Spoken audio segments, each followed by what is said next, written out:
right. Good evening, everyone. I am Brooke Clement. I am the director of the Gerald R. Ford Presidential Library and Museum and the acting director of the Barack Obama Presidential Library, both of which are part of the National Archives and Records Administration. And it is my pleasure to welcome you tonight. I'm very excited about this one.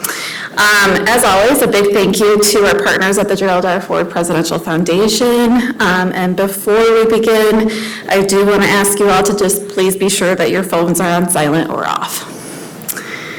And now, it is my pleasure to welcome tonight's guest, Dr. David Pilgrim.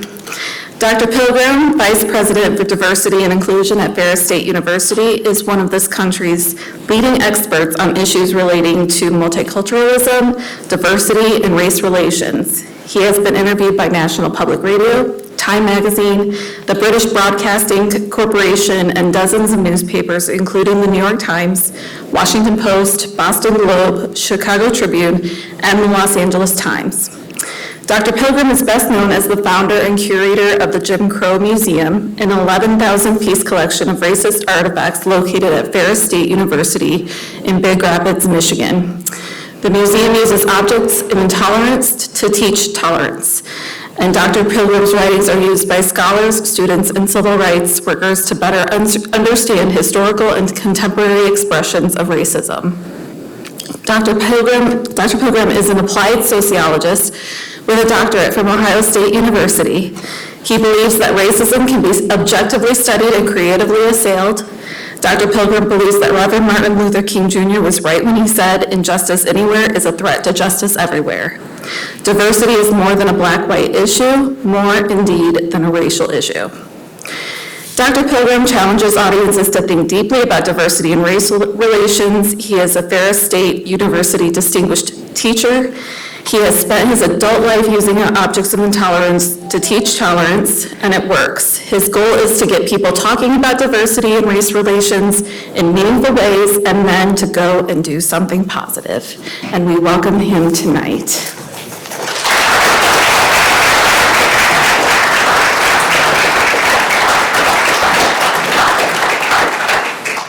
Thank you so much. Thanks for that kind introduction. I was just sitting there thinking, it's so weird to be speaking this close to my home, because I live in Rockford. So usually, there we go. Usually, I go someplace, if I say something people don't like, I just get on an airplane. And so now I can't get on an airplane, I have to get on 131.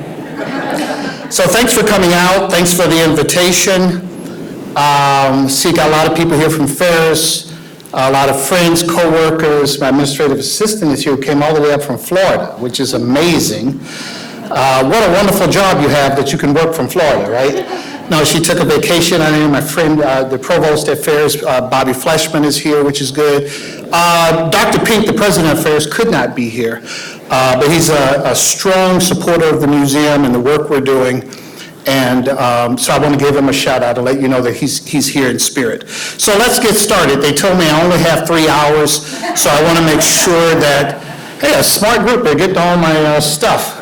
Trust me, this talk will be shorter than it seems.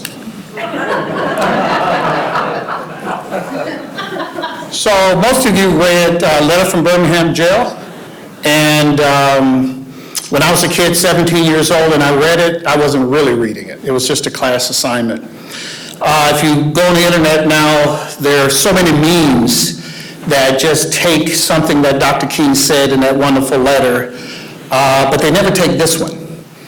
And so, like a boil that must be opened with all of its ugliness to the natural medicines of air and light, injustice must be exposed to the light of human conscience before it can be cured. That speaks to what we try to do at the Jim Crow Museum. We take something that's ugly, that was meant, or things that were ugly, that were meant to mock and belittle, and we flip them and turn them into tools for education. I want to give you a warning. I was giving warnings before I even knew what a trigger warning was, because it just seemed respectful. So I'll say a couple things. One, I have like 20 different types of presentations. When I was working on this one, I removed a couple of images I left an image in there that I really struggled with. I'll talk to you about that. But for the most part, I removed a lot of those images. And I took the same approach that we take in the museum, which is we use the images that we need to use to tell the stories that we want to tell. But having said that, there still might be something in here that is offensive. Who are we? Well, as I said before, we use objects of intolerance as teaching tools. I like to lead with this. We are an anti-racism facility. And it's weird that you actually have to say that out loud now. But I understand, though, if you have a name like we have, which is the Jim Crow Museum, you would, of course, create certain thoughts in people's heads. So right off the start, I want to say we're an anti-racism facility. It's also not an accident that we're located at a university. We're not a standalone facility. So we have all the resources that you would have at a university. Let me tell you about a little wrestling that I did. For years, I would not have a single object in the museum that was positive, not one. And it's not because I didn't believe in the power of positive objects. It's because America already had African American studies museums. Not enough, but it had some. It already had African American achievement museums, good ones. Not enough, but it had some. But it did not have a museum that focused primarily, if not exclusively, on racism. And I felt that adding other objects would dilute our message. And I went to a conference in New Orleans, and it's New Orleans, by the way. If you say New Orleans, you should be ashamed of yourself. That's not the correct, anyway. So I was in New Orleans, and I was at a conference, the National Conference of Race and Ethnicity, and my colleagues there, my African-American colleagues, were saying, listen, we get it, but you're only telling a part of the story. You have to show how African-Americans use their activism and their achievement in real time to push back. Otherwise, you're not telling the story. In other words, you're doing the same thing they do at African-American museums. You're just making the flip mistake, which is I can go to an African American Studies Museum, and in some of them, I don't know what they were resisting. In other words, they don't show any of the stuff that's in our facility. And I thought about it, and I wrestled with it, and man, I tell you what, it's good to wrestle with people, because it would have been a huge mistake to stay that path.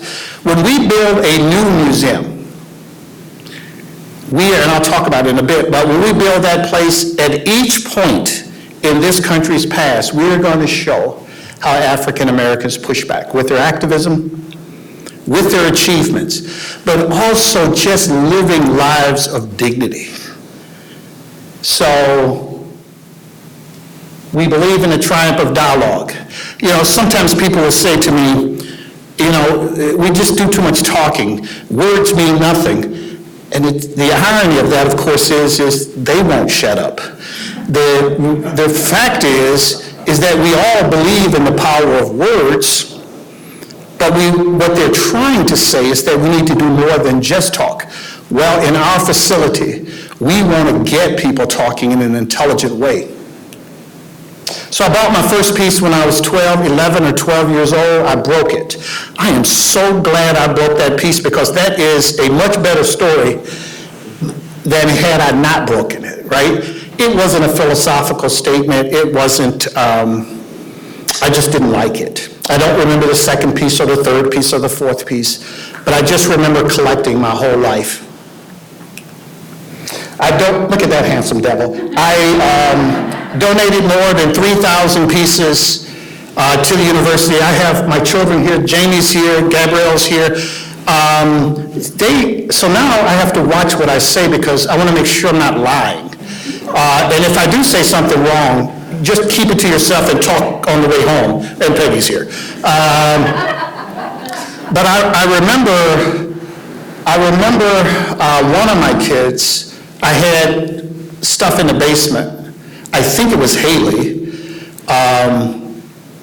who broke something downstairs. And she was a little girl and really upset.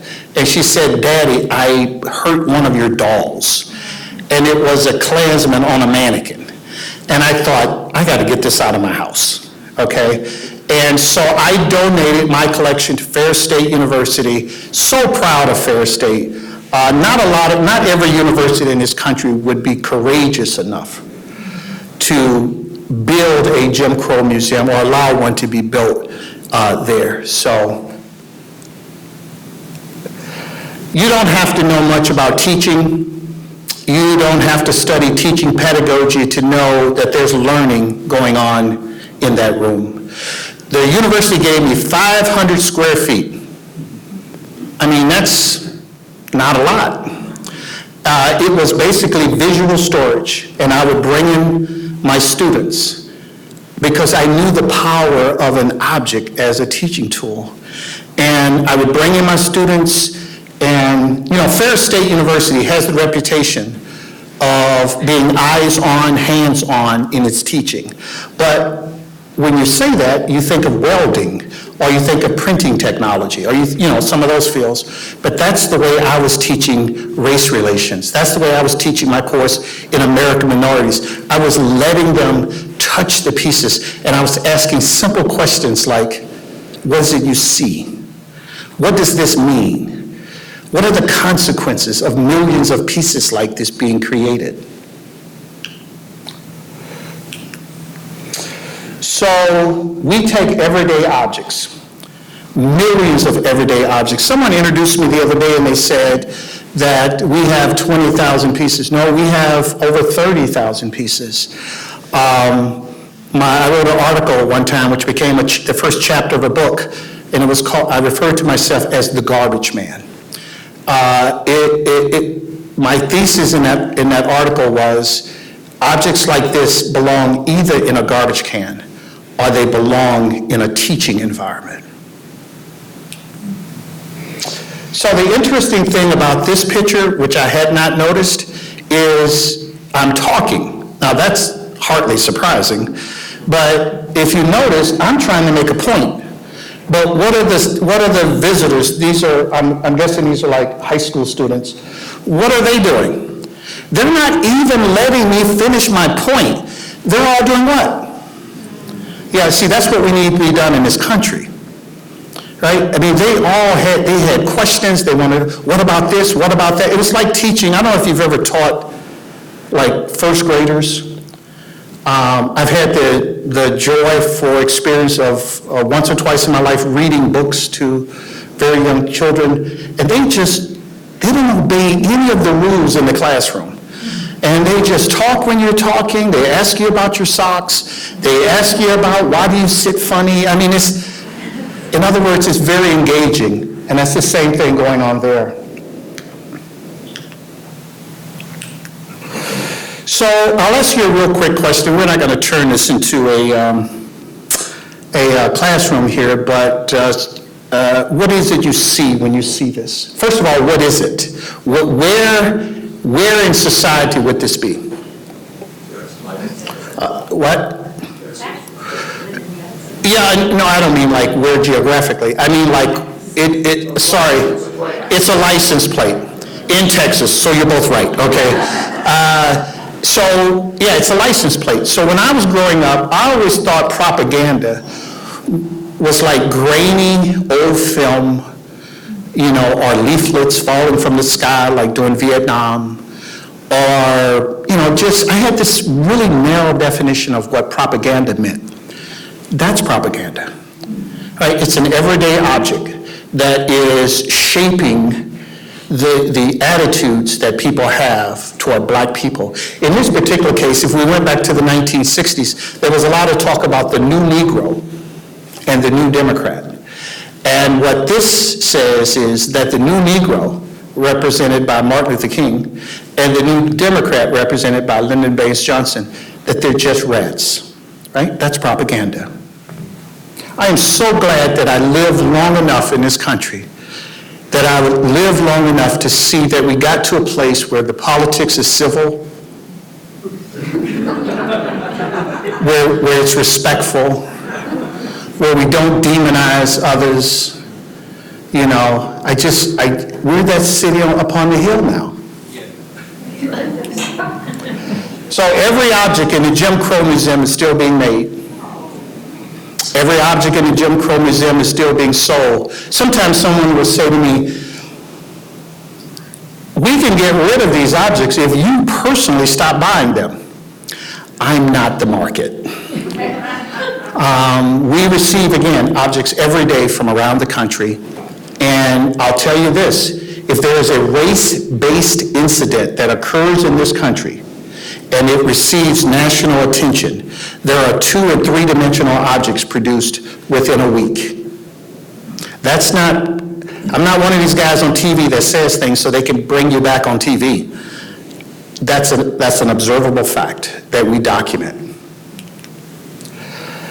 I don't know if you know who this is. That's me. That's Professor Gates, who came to the museum. So I like to put this here because when the museum was just an idea in my head, I got in the habit of saying, one day, people are going to come from all over the world to the metropolis of Big Rapids. They're going to come by boat, plane, train. Some are going to sojourn. They're going to walk all the way to Big Rapids. And we're going to have people in the classrooms of Harvard wondering what are they doing in Big Rapids, Michigan at the Ferris State University. And then Henry Louis Gates, Skip Gates, come, and he's become a friend of the museum, a friend of, I guess, a personal friend, and I think he referred to us as the most significant historical facility in the country. I know I'm on tape, so I'm not going to say what I was going to say. I was going to say, if you really want to help us, Brother Gates, let's write a check, because we're trying to raise money for a new museum. I'm hoping he's giggling as he's hearing that comment in Massachusetts. So what have we learned? The United States, and I want to make sure we don't get it twisted, we are more democratic and more egalitarian than we were in the past. The last 8 years or so, I think we've taken a step or two backward. But if you compare us to where we as a nation were in the 1930s, 1940s, and 1950s, by any measurable, objective measure, we're doing better. But we still live in the residue of Jim Crow. Someone sent me this the other day, and of course I'm an obsessive collector, so my first thought was, if that wall is still up there, Elisa's here, she can validate this. I said, if that wall is still up there, somebody needs to go to Detroit and get that wall so we can put it in the new Jim Crow Museum. And they're like, do you realize how big that is?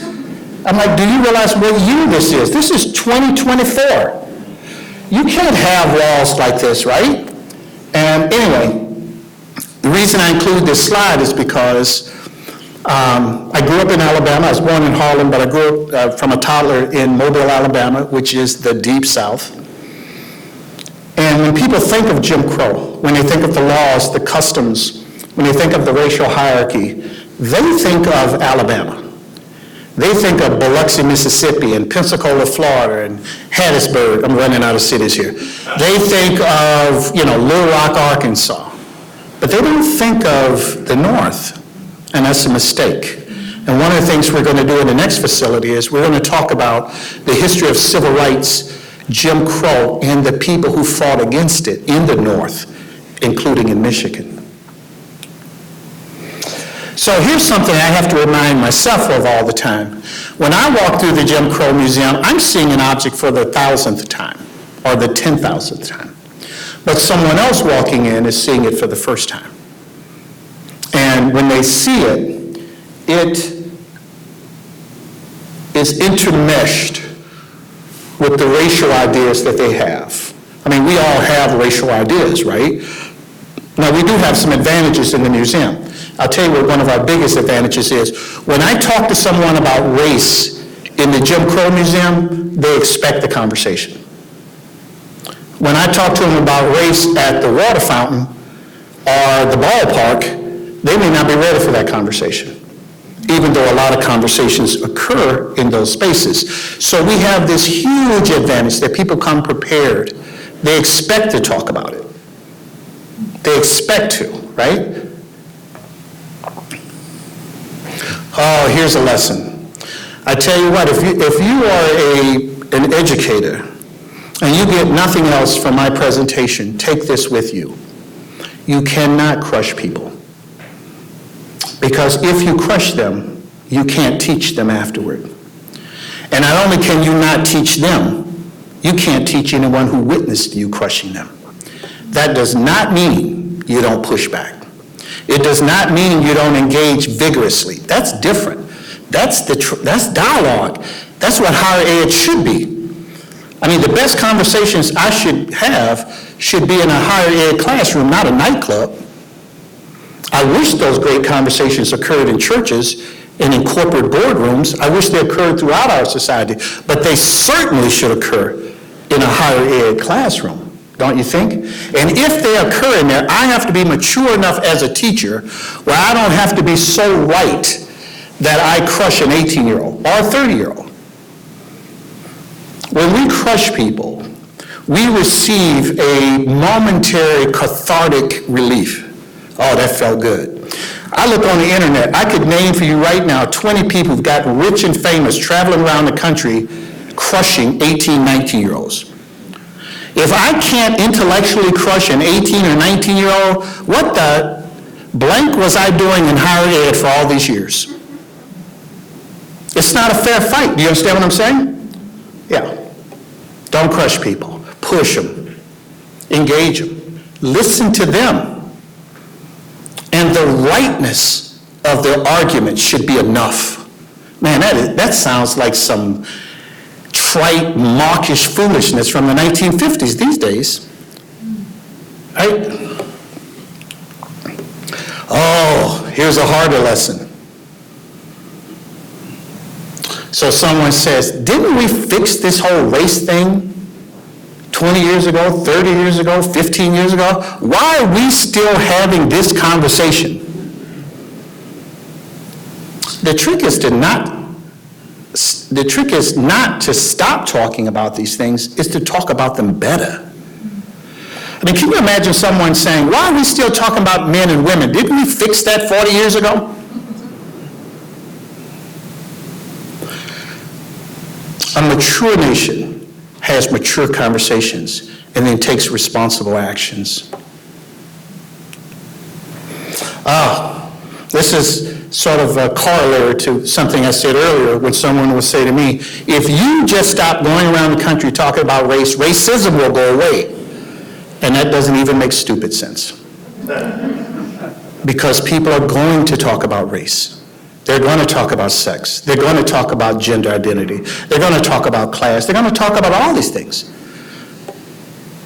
But they don't want to talk about them in spaces where their ideas can be challenged. So here's a quote from me. It's not especially profound. Americans like happy history, narratives that make us look smart, brave, and exceptional. We want a history that has been cherry-picked and ignores our mistreatment of the weak and disfavored. A history that can be celebrated at picnics, parades, and smug conversations. This approach to history is neither honest nor mature. It's just not. I mean, imagine if, I'm just trying to think of, someone name a subject they struggled with in high school. Algebra. Okay. It makes me feel bad every time I go to algebra class, so I'm not going to go. I'll just stick with addition and subtraction. Like chemistry, physics, I was a horrible student. The idea that we look back at our nation's past and only talk about those parts that we can celebrate, it is remarkably immature. Now, Peg and I moved to Grand Rapids, this area, I guess it was about 30 years ago. One of the best decisions we ever made, by the way. I don't say that because you're all from Grand Rapids. That was one of the best decisions we made. Of course, we were moving from Indiana, so I just lost half the Indiana group with that comment. Okay, I'll move on. So by the time we got here, this business did not exist right off 131. So if you're driving down 131 and you get off on the 28th Street exit and you take a right-hand turn, it's that first little plaza type area in there. Yeah. Those who cannot remember the past are condemned to repeat it. I'll take it farther than that. I have a lot of respect for George Santayana, but I think sometimes we remember the past and we're not better off because the past we're remembering didn't happen. You get where I'm going, brother? The past we're trying to remember is not actually what happened. The purpose of studying the past is to document what happened, not to make us feel good or bad. We want to avoid living in the residue. I mean, there are so many wonderful things that occurred in this country's past. I mean, absolutely mind-boggling, wonderful. And then there's the other stuff. So this is some of the residue that we live in. Incarcerations rates, I don't even want to get, I'm trying not to be overtly political, but I will say this right here. Look at these two images. I'll tell you two quick things. That piece right there, that T-shirt, that was not created during the Jim Crow period. That was created in 2012. One of the most powerful parts of the current museum that we have are contemporary objects. And that would be one of the powerful parts of the next place, right? And then it's over here. The story I'll tell you here, this was at Burley Park. How many of you heard of Burley Park? They do it's a huge flea market at Burley Park. And I went out there. So the reason I put this slide in there is I have bought some of the most awful things over the last 40 years. I don't have to buy much now because people send us stuff. But I traveled this country, cities big and small, buying things that sometimes made me cry in my car. I'm not trying to be melodramatic. I'm trying to let you know what was going on in my car. But I bought them. And almost without exception, I was able to purchase the thing without incident. Almost. There was a time in Colorado Springs in 1994, just before the O.J. Simpson trial, I went into a place and I bought some old 78s, the records, and they had awful names on them. And I guess the person selling them to me saw my face and said, well, I don't know what you're so upset about. This is your people's history. And so he and I had a discussion in a rather dramatic way about how his word choice didn't match my mood.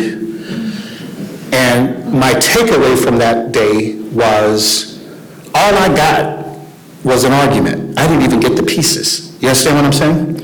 My emotions, because I'm not a robot, my emotions got the best of me. I got the argument and not the pieces. Why am I telling you this story? Because at Burley Park, I couldn't even give that guy $20 for that piece. It's not the most heinous thing I've seen. We have images of people being mutilated. We have children who are caricatured. We have, some of you have been to the Jim Crow Museum, you know what I'm talking about. We have pieces that most people would assume are much worse than those yard signs. But I could not make myself give him $20 for one of those signs. This is the slide that I wrestled with whether or not to include. Now, we have much worse images of objects that defame and mock President Obama in our museum.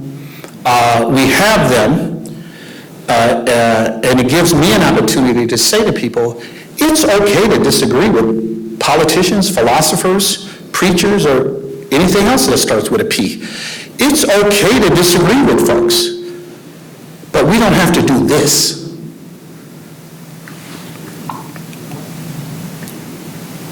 Again, I told you that material objects, I'm not talking popular culture here, and I'm talking about material culture, that material objects, 2- and 3-dimensional objects are created whenever there's a race-based incident that receives national attention in this country. But the popular culture is also impacted. The behaviors in our culture that you see which follow some of these incidents look a lot like this.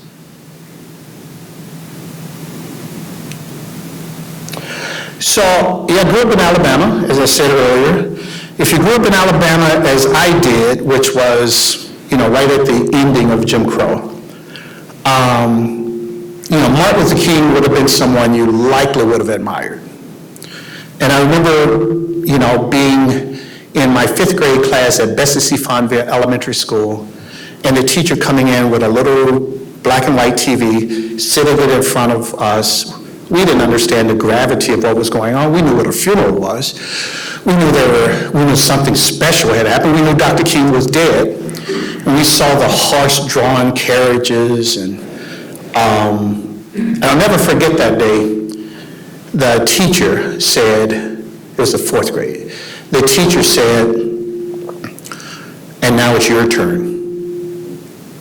And what she meant is that it's not sufficient enough for my generation of black and brown people to just go and be successful, to just become vice presidents of something or principals or whatever, that there is a part of this deal, this agreement, that now we have to work to move this society farther. I don't think one kid in that classroom understood that. I know I didn't, but I do now. So why do I mention that here? Because Dr. King is famous for this saying that the arc of the moral universe is long, but it bends toward justice. And without thinking about it, I think I just always thought that was true. I just always assumed that our nation and our world would always be moving forward toward becoming more just.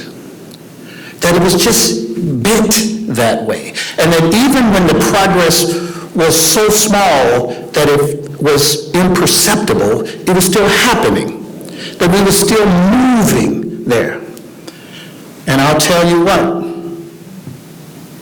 this last 8-10 years, I have heard rhetoric that I heard when I was a child growing up in Alabama, when George Wallace was governor. And I thought we had moved away from that.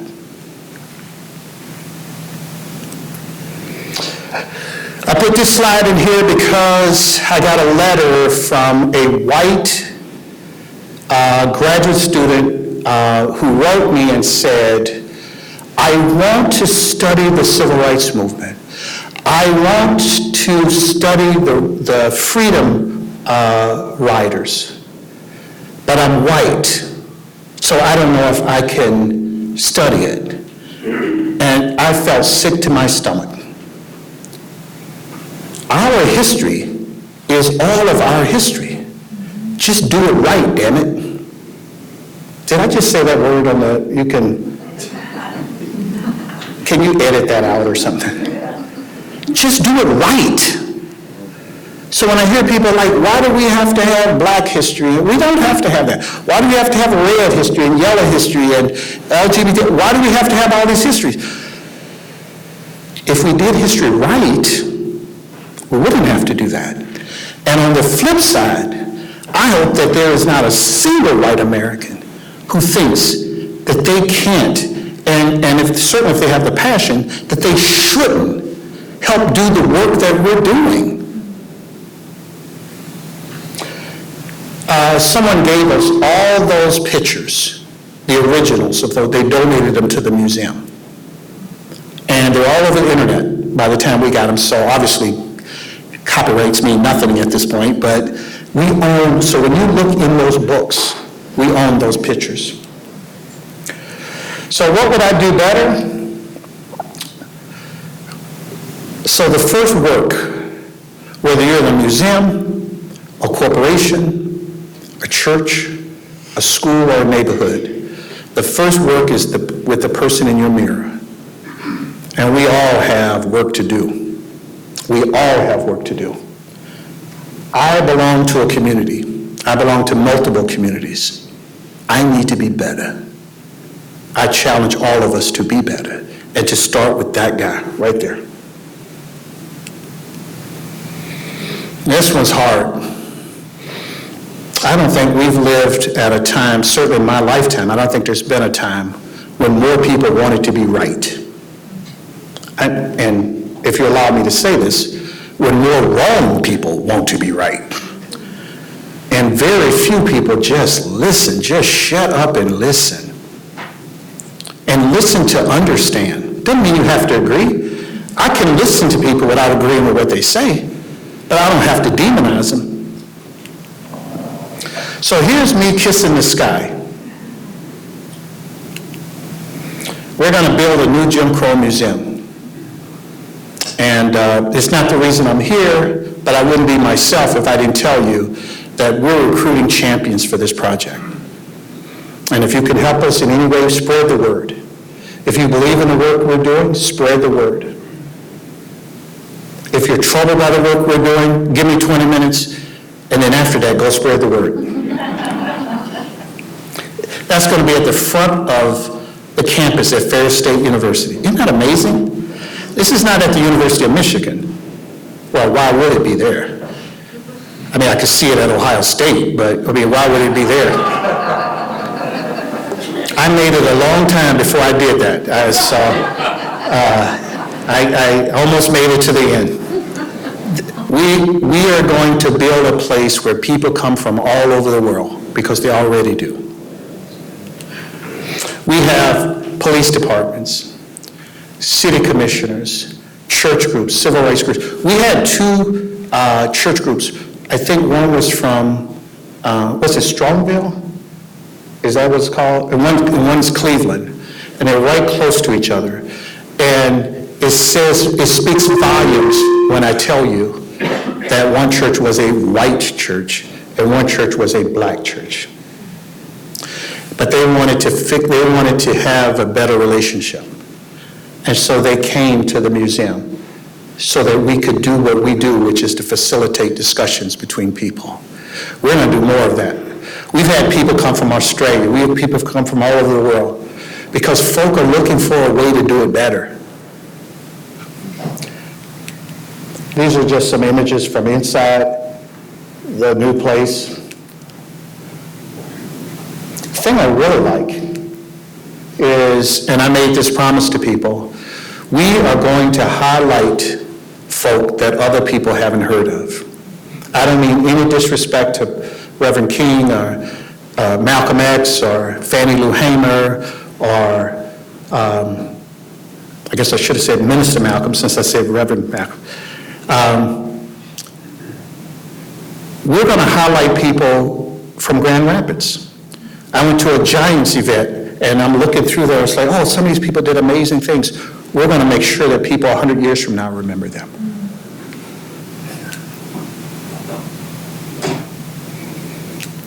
So in that reflection space, we're not just going to talk about activism and achievement and where we, and all of that. We're going to ask the big questions.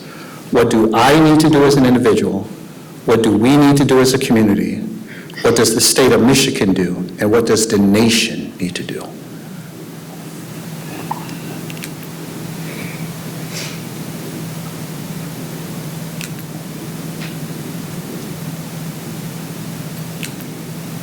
So we have a traveling exhibit, which is now at Wayne County Community College.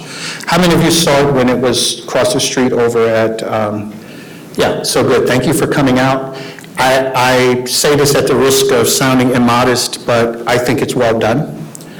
I think it's actually a traveling museum, not a traveling exhibit. And the reports I get from everybody who goes in there is, this is done in an intelligent, thoughtful way. And so it's going to be there for, I don't know, next several months. It's called Overcoming Hateful Things.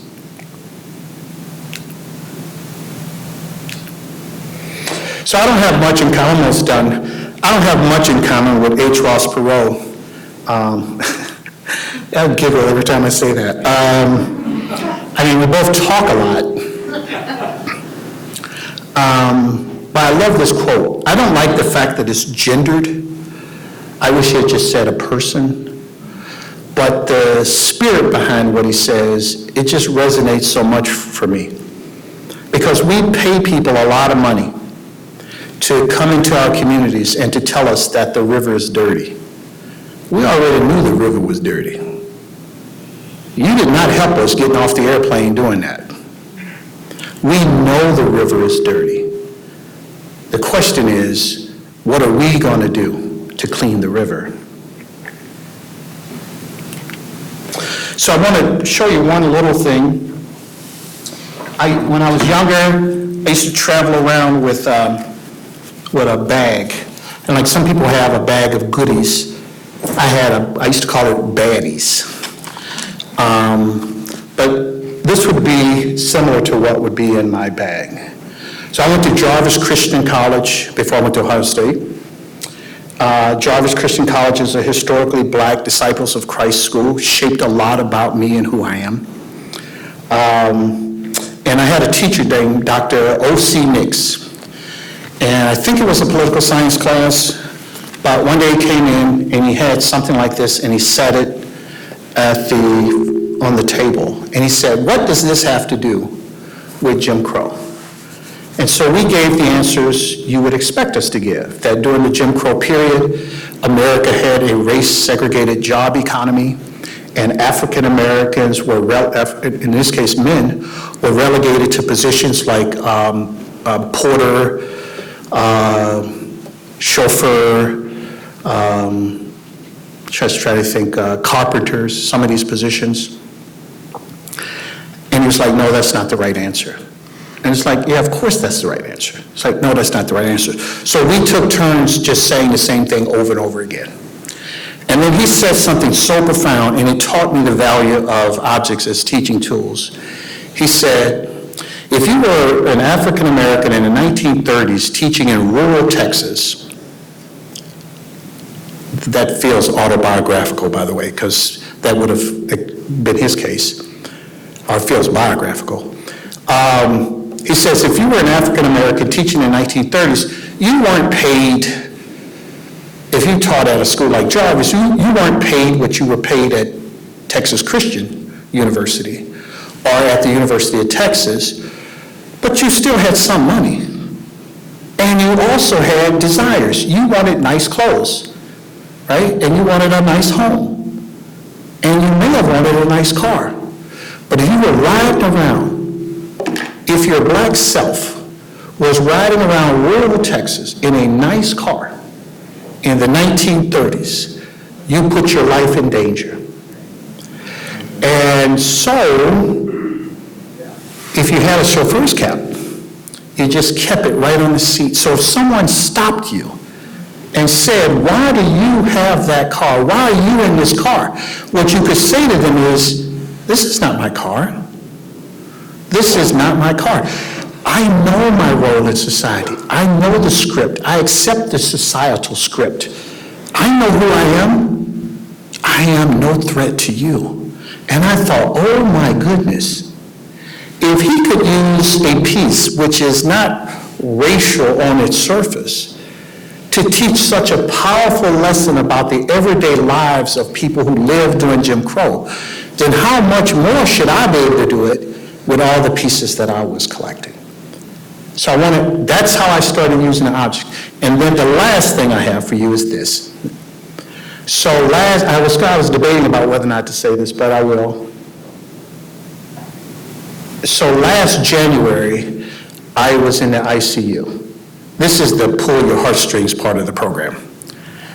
And my takeaway was, A, if there's something wrong with you, go to the doctor.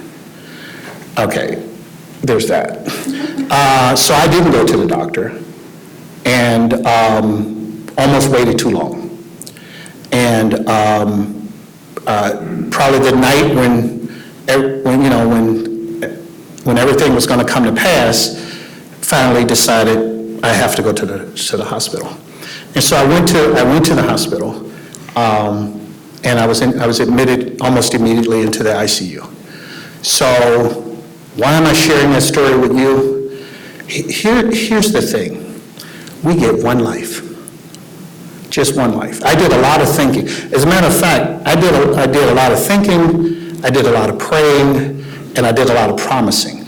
I made more promises than a mega church of Pentecostals could keep in 100 years.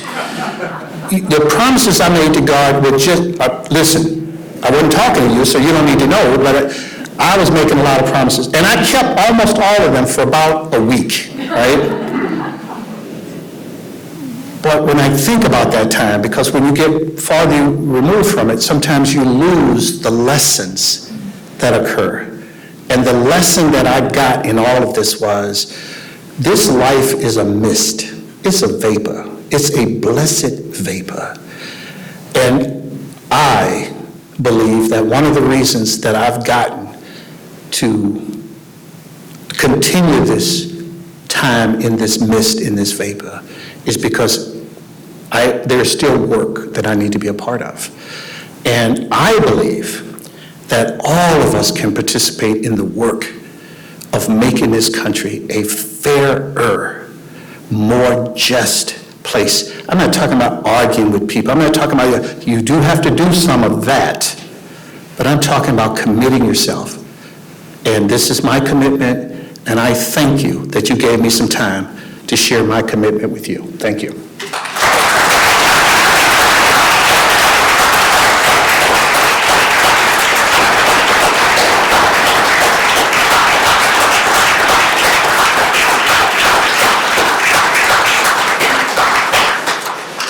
So I don't know if we had time for a few questions or not, and I know that there's, so if you feel like you have to go, then please do that. But if you want to stay, I'll have a little time. Go ahead. And I only take hard questions. Oh, I got to be back here? Okay. Okay, I guess I get the first question. I'll preface this by saying context matters. A lot of the images you showed were quite disturbing. But let's go back to the image of the brick wall in Detroit, of the tire company. Personally, I did not find that to be an offensive image. Okay. It just looks to me like a cartoon person who happens to be dark-skinned. And that kind of gets to my question, is like, is that an offensive image, especially on Grand Boulevard in Detroit, where the clientele may be primarily African American? On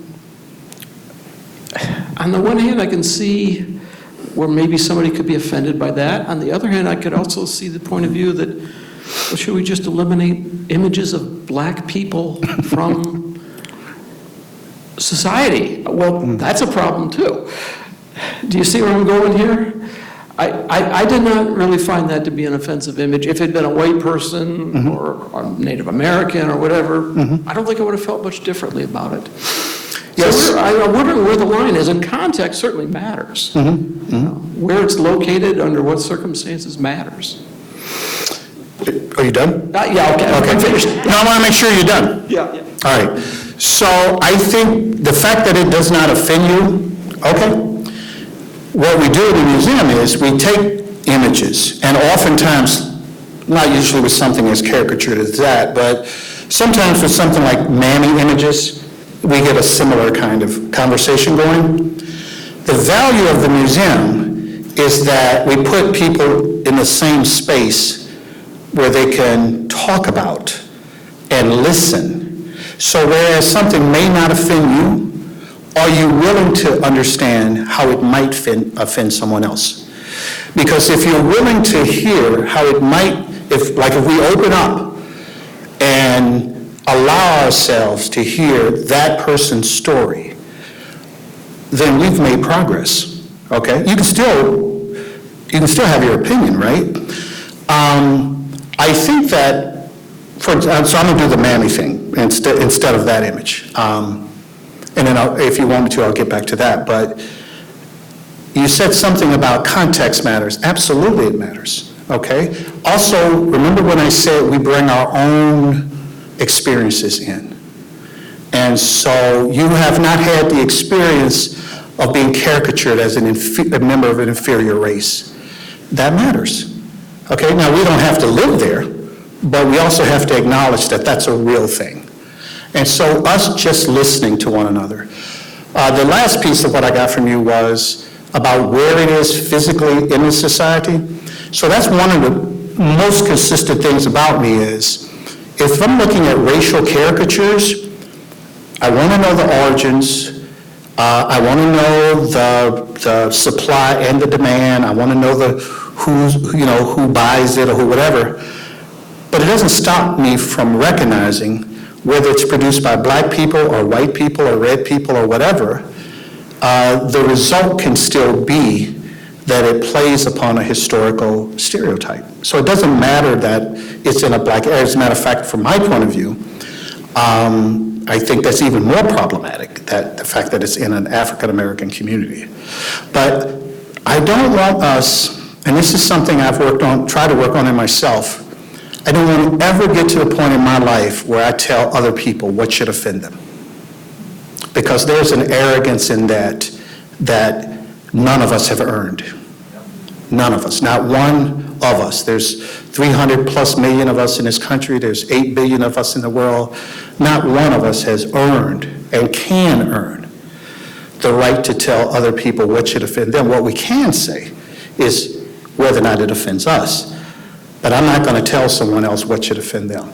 But I want to listen to the both of them talk and hope that at least when they finish the conversation, this is not Saul on the road to Damascus where lightning is going to strike and 3 days later we're going to be different people. But we can listen to one another. Did that image offend you? Yes. Yes. But it doesn't have to offend me to be in the museum. The objects in the museum don't even, quote, have to be racist. And by the way, I did want to mention, I don't, see, we go, well, I don't know where the line is. Stop looking for lines. I'm not looking for this is okay, this is not okay, whatever. What I'm looking for is like the conversations, the processing of what this means to you. So in the museum, we use something called visual thinking strategies. And what we say is, when you look at this, what is it you see? Now, I don't tell folks what I see because when I start talking, I can't stop. And then that kills the conversation. But when I'm trying to be a facilitator, I'm asking people, what is it you see? And why is it you believe you see that? So I did a presentation at Western Michigan. After a presentation, it was not a presentation, it was a workshop. And we had like 12, 15 people. They were all art students. 10 of them presented as whites. I don't know, what their racial identification would be. And 2 of us didn't. And my colleague there, Khalid El-Hakim, he had some pieces in his car. And I said to him, can you go get a doll out? Because I want to use it as a starting point for a conversation. We passed that doll around the room, and all we said is, don't interrupt people, don't argue with folks, just tell us what you see. It was, I wish we had videotaped this. It was the most amazing thing. It's like we live in the same country, but a different world. Because again, we bring our ideas about race or sex or gender identity or class, we bring that with us, we take that with us. And that's what we know. And most of us have long since given up on the idea that that we might change? Sorry for that long-winded answer. I've got a chance for a couple more. And that was a hard question, so good, thank you. That was good. Thank you. Are you having conversations, can you tell me if you're having conversations about the nation's upcoming 250th and the commemoration surrounding that? We have not been having those conversations. Quite frankly, we've been focusing on other, Ferris is having 140 years coming up. We have some other, that'll be something we will, that'll be something we will do. Easy question.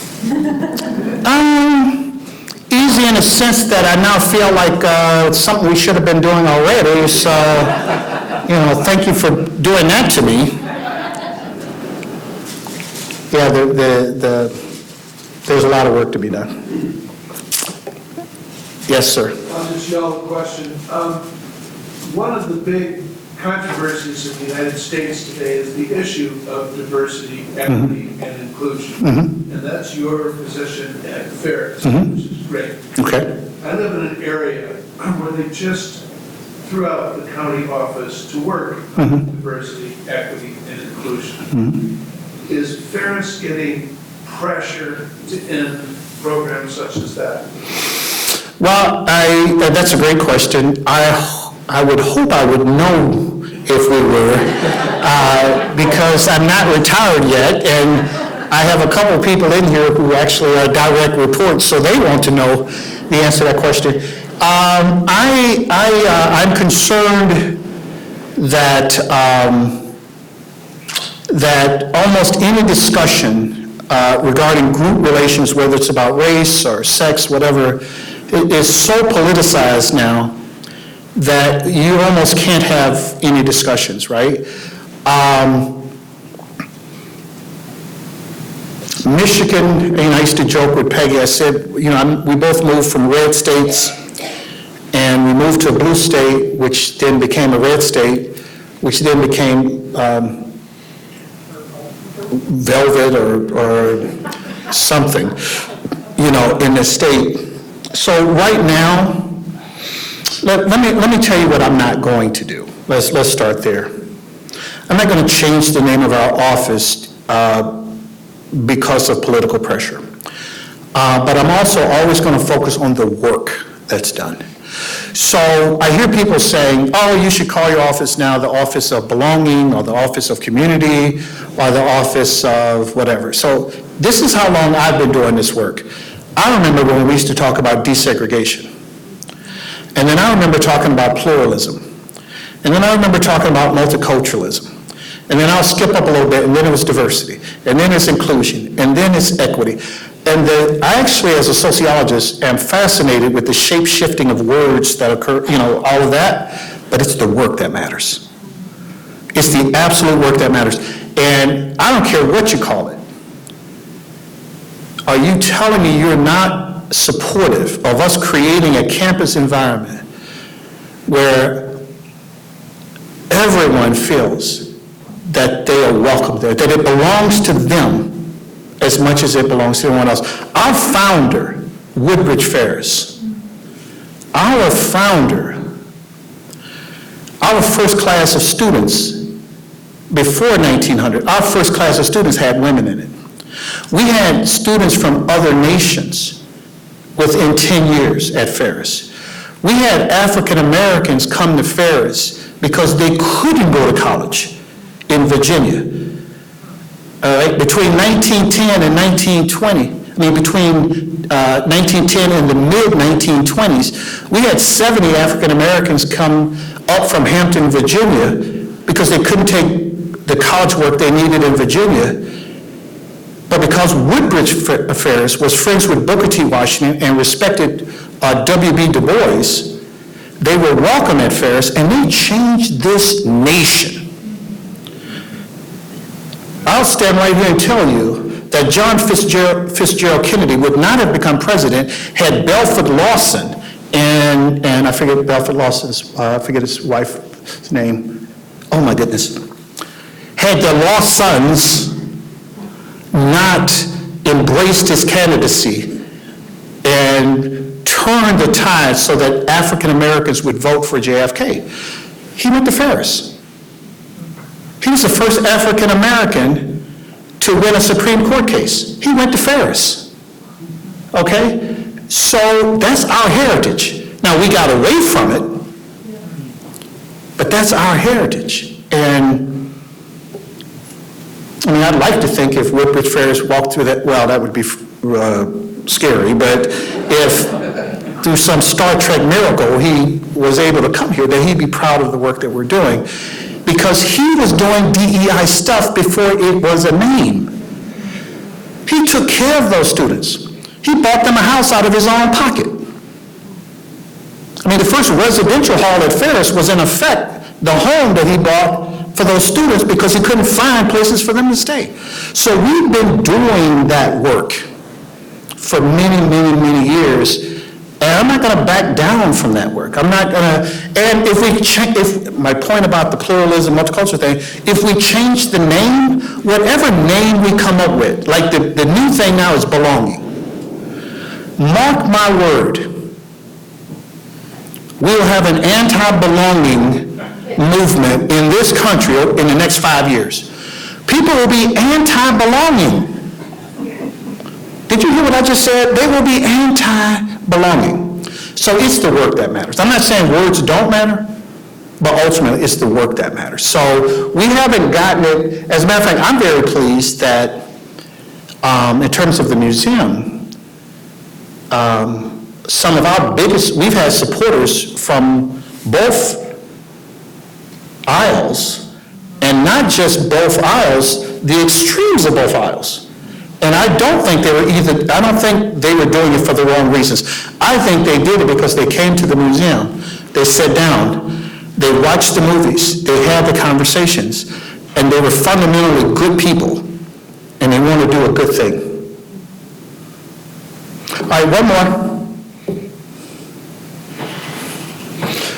But yeah, I'm thinking about Florida now. So I grew up in Alabama. I'm not even sure I could teach sociology in Florida now. Now, I was the Michigan sociologist, I'm not bragging, I'm just saying, I was the Michigan sociologist of the year 2 years ago, which, by the way, is really scary for this state because I haven't been in a classroom in a long time. So I don't know what the other sociologists are doing in this state, but they need to step up their game. But I don't think I would be sociologist of the year in Florida.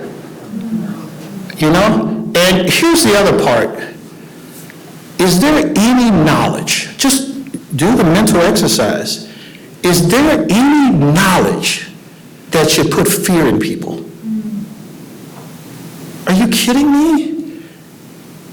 Is there any substantive body of knowledge that should put fear in people? I don't think it should. So I tell you, I gave you that quote from Dr. King. This will be the last thing, and then I'll let us go. I gave you that quote about the arc of the universe, you know, and I told you about how that just made me sit down and think, man, was I wrong all these years? Was just some naive person? And then after the murder of George Floyd, I looked on our streets. I'm not talking about folks out misbehaving. I'm talking about in the traditions that I come out of, where people are protesting. I looked at black people and white people and people from all groups, and these were young folks. And it just re-energized me, because the message that I got from listening to them was, as we say down south, they ain't having it. They ain't having it. They demand that we be better as a nation. They are demanding it. And I tell you what, that really invigorated me. Because I'm nearing the end of my journey. And you want to believe that there will always be people fighting for a just society. This has been really wonderful. So, you know, you're standing over there like I'm at the Apollo Theater, and you're going to do the little stand over here to say, let's give Pilgrim a hand.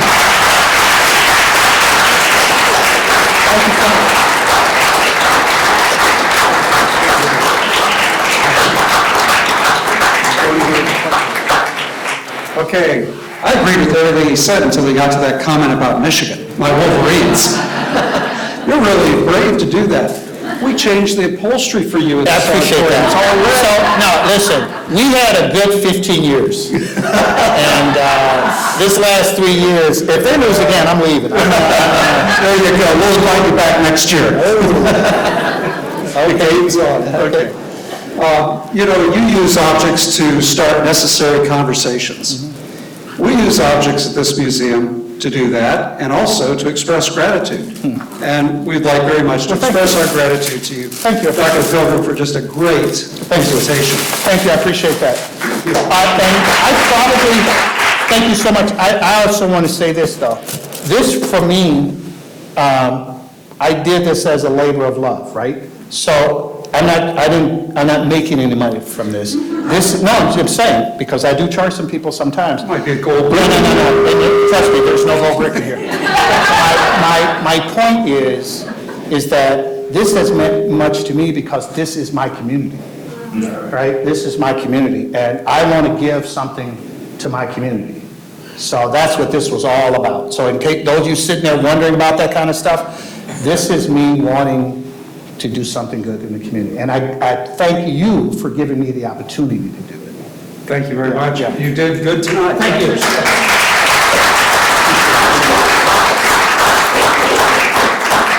You know, the teacher in me wants to respond just to a couple of things that were said.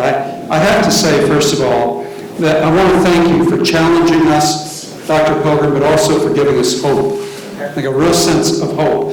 I also want to thank you. I'm a professional historian, and I want to thank you for reminding us of what good history looks like.